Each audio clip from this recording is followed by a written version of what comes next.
अस्सलाम वालेकुम जी, मैं स्मार्ट बकेट शो में खुशामदीद और आप देख रहे हैं मेरा यूट्यूब चैनल। दोस्तों, आज की वीडियो एक जनरल व्लॉग है और मेरा इस चैनल के ऊपर ये इस तरह का एक पहली ऑफिशियल वीडियो आ रही है जिसमें एक जनरल व्लॉग की तरह हम बात करेंगे। तो आज की इस वीडियो में हम बात करने वाले हैं, आपको पता है हाल ही में तुर्की के अंदर एक जनरल इलेक्शन हुए हैं, यानी कि वहाँ पर सदारती इंतखाबात हुए हैं और उस सदारती इंतखाबात के अंदर तुर्की के जो साबिक सदर थे लेकिन मौजूदा सदर भी हैं, यानी कि तैयब एर्दोगान ने जो है कामयाबी हासिल की है। तुर्की के अंदर जो इंतखाबात थे, ये पहली दफ़ा ऐसा हुआ है कि सदारती इंतखाबात के लिए तुर्की के अंदर 2 राउंड हुए हैं और ये दोनों राउंड ही तैयब एर्दोगान ने जो है मुमकिन तौर पर जीते हैं। तुर्की के जो कि इलेक्शंस के रूल हैं वो कुछ इस तरह से हैं कि तुर्की के अंदर जो सदारती इंतखाबात होते हैं उसके अंदर जो शख्स भी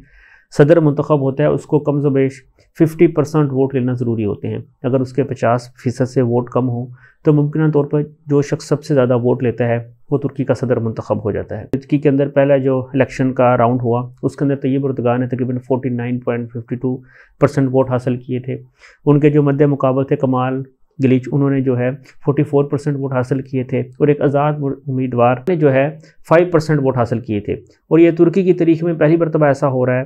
कि किसी भी सदारती इंतखाबात के लिए दूसरी दफ़ा राउंड होने जा रहे हैं और दूसरे राउंड जो है वो 28 मई को है, जिसमें तैयब एर्दोगान ने 53% वोट हासिल करके जो है कामयाबी हासिल की और वो तुर्की के अगले 5 साल के लिए जो है वो एक सदर मुंतखब हो चुके हैं। लेकिन वो ना सिर्फ सदर हैं बल्कि वो एक तरह के डिक्टेटर की तरह भी हुकूमत कर सकते हैं। उम्मीद की जा रही थी कि तैयब एर्दोगान जो है अपने तुर्की को दोबारा खिलाफत बनाने का जो मंसूबा है या उनका जो प्रोग्राम है शायद वो अधूरा रह जाए, लेकिन बहरहाल खुशी की बात है कि हो सकता है वो अपने इस मंसूबे को पूरा कर लें। अभी मैंने एक वर्ड यूज़ किया डिटेक्टर, ऐसा मैंने क्यों किया, इसके लिए तुर्की के हमें थोड़ी सी हिस्ट्री में जाना पड़ेगा। आज से तकरीबन 6-7 साल कबल यानी कि 2016 के अंदर तुर्की के अंदर जो है एक कू करने की कोशिश की गई, यानी कि मार्शल लॉ लगाया गया और बहुत से लोगों को पता होगा पाकिस्तान के अंदर भी तकरीबन 3 मार्शल लॉ लग चुके हैं। तुर्की की अवाम ने जो है उस मार्शल लॉ को फेल कर दिया, यानी कि नाकाम बना दिया। 16 के अंदर तैयब एर्दोगान ने जो है हुकूमत चल रही थी। 2016 के अंदर तुर्की जो है काफ़ी सारे मसाइल थे तुर्की के अंदर, जिनमें एक बड़ा मसला जो था वहाँ पे महंगाई का था और तैयब एर्दोगान जो है मकबूलियत में कमी होने जा रही थी। वजह 2016 वही साल था जिसमें तुर्की के अंदर इंतखाबात भी होने थे, लेकिन इस मार्शल लॉ ने जो है या फेल्ड कू के अंदर जो है तुर्की के अंदर तैयब एर्दोगान को एक उसकी पार्टी के अंदर और यहाँ तैयब एर्दोगान की जो मूवमेंट थी उसके अंदर एक नई जान डाल दी, जिसके नतीजे में तैयब एर्दोगान दोबारा यानी कि पाकिस्तान तुर्की के लिए जो है वो सदर मुंतखब हो गए। हुआ कुछ यूँ के अंदर आपको पता है जैसे उनके भी फ़ौज है, उनके फ़ौज के अंदर भी फ़ौज के कुछ हिस्से जो है बगावत करने का फ़ैसला किया। चुनांचे उन्होंने तकरीबन जुलाई 2016 के अंदर तुर्की के अंदर जो है उन्होंने आधी रात को जो तुर्की की मुख्तलिफ इमारत थी, सरकारी टीवी थे, रेडियोज़ वगैरह थे, वहाँ पे कब्ज़ा कर लिया। और लेकिन उन्होंने प्रॉपर प्लानिंग नहीं की, कुछ जो है बगावत की और उस बगावत के कुछ टोले ने जो है तुर्की के अंदर मुख्तलिफ इमारत पे कब्ज़ा किया और कब्ज़ा करने के दौरान जो उन्होंने टीवी पे ये पहले ही अनाउंस कर दिया कि तुर्की के ऊपर जो है हमने कब्ज़ा कर लिया है। लेकिन ये कब्ज़ा भी मुकम्मल तौर पे हुआ नहीं था और यही इनकी सबसे बड़ी जो है नाकामी की वजह बना। जब तुर्की पे उन्होंने इमारत पे कब्ज़ा कर दिया तो तैयब एर्दोगान और उनके जो भी उनके साथी थे उनको पहले से खबर मिल गई, चुनांचे उन्होंने उसी वक्त फ़ौरन ही क्रैक डाउन करना शुरू कर दिया। उन्होंने फ़ौरन जो है फ़ज़ाइया को अपने साथ मिलाया और फ़ज़ाइया को कहा कि वो जो टैंक्स वगैरह हमले कर रहे हैं आवाम के ऊपर या मुख्तलिफ इमारत के ऊपर उसको रोकने में किरदार अदा करें।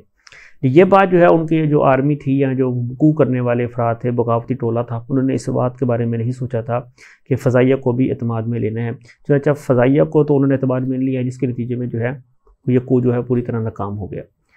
अभी जो कू नाकाम होने के नतीजे में तैयब एर्दोगान ने एक फेस कैम वीडियो बनाई, अपने मुल्क की आवाम को जो है एतमाद में लिया। इसके फ़ौरन बाद उन्होंने तकरीबन क्रैकडाउन करना शुरू किया और तकरीबन 1,60,000 के करीब अफराद को पकड़ा, जिसमें से तकरीबन 10,000 जो थे स्टूडेंट्स थे, मुख्तलिफ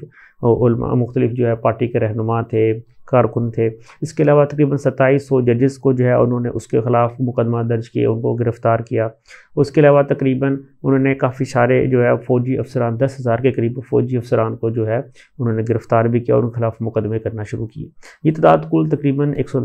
1,60,000 के करीब बनती है।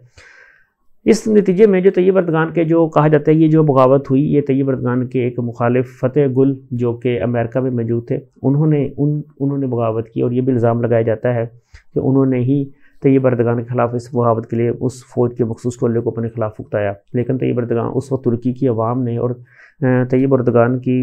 मुमकिन रिस्पॉन्स ने, यानी कि फ़ौरन जो उन्होंने रिस्पॉन्स किया, उसके नतीजे में जो है इसको नकाब बना दिया, जिसके नतीजे में तैयब अर्दगान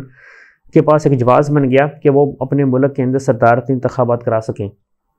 इससे पहले वहाँ पे सदारती इंतखाबात नहीं होते थे, बल्कि वज़ीर-ए-आज़म होता था, उसके पास इख्तियार होते थे। लेकिन तैयब अर्दगान ने उस वक्त ये फैसला किया कि वो अवाम रेफरेंडम करवाने का फ़ैसला किया और सदारती रेफरेंडम पर एक पर्ची बनाएंगे जिस पे हाँ या नहीं लिखा गया। जो इसके हक़ में है वो हाँ में जवाब देंगे, जो नहीं है वो ना में जवाब देंगे। लेकिन जब ये फ़ैसला आया तो तैयब अर्दगान ने जो है भारी मकदार से, बहुत ज़्यादा तो नहीं लेकिन थोड़े से मार्जिन से जीत रहे थे, लेकिन उसी दौरान उनकी अदालत ने फैसला दिया कि 15 लाख वो बैलेट्स जो कि प्रिंटिंग नहीं थे उनको भी शामिल कर लिया जाए, जिसके नतीजे में तैयब अर्दगान की जो है वो बरतरी बढ़ गई और इस तरह वो तुर्की के जो है सदर मुंतखब हो गए। उस वक्त से लेकर तैयब अर्दगान ने जो है तुर्की के अंदर जो है अपनी हुकूमत करना शुरू की और वो अब मौजूदा इलेक्शन के अंदर लग भी रहा था। बहरहाल जो 2016 के अंदर जो तैयब अर्दगान ने जब हुकूमत संभाली या उससे पहले जब उनकी हुकूमत आई, तो मेन वजह थी उन्होंने 2003 के अंदर सियासत का आगाज़ किया। उनकी पार्टी थी जस्टिस डेवलपमेंट पार्टी थी और उनकी पार्टी ने जो तुर्की के अंदर सलाहत लेके आई, माशी तरक्की की, तुर्की को जो है प्रोडक्ट्स बढ़ाई, तुर्की की जो एक्सपोर्ट्स बढ़ाई, इंडस्ट्रीज़ वगैरह वहाँ पे ग्रो किया। लेकिन अभी जो तुर्की के हालात थे और तैयब अर्दगान को कहा जा रहा था कि पहले राउंड में तकरीबन वो हार ही चुके थे, बाल बाल बचे, उसके अंदर भी उनकी मैशत का बहुत बुरा हाल है, क्योंकि तुर्की के अंदर इस वक्त भी शदीद महंगाई बढ़ रही है। और हालिया कुछ अरसे के अंदर आपको पता है तुर्की के अंदर ज़लज़ला भी आया और इसका इल्ज़ाम भी तुर्की के सदर के ऊपर ही लगा कि क्योंकि तुर्की के अंदर जितनी भी बिल्डिंग्स बनी हैं उनके अंदर इस्तेमाल होने वाले मटीरियल में तैयब अर्दगान की नहीं उसको इजाज़त दी कि वो नाकस मटीरियल इस्तेमाल करें और इसके नतीजे में उनकी बिल्डिंग्स गिरे।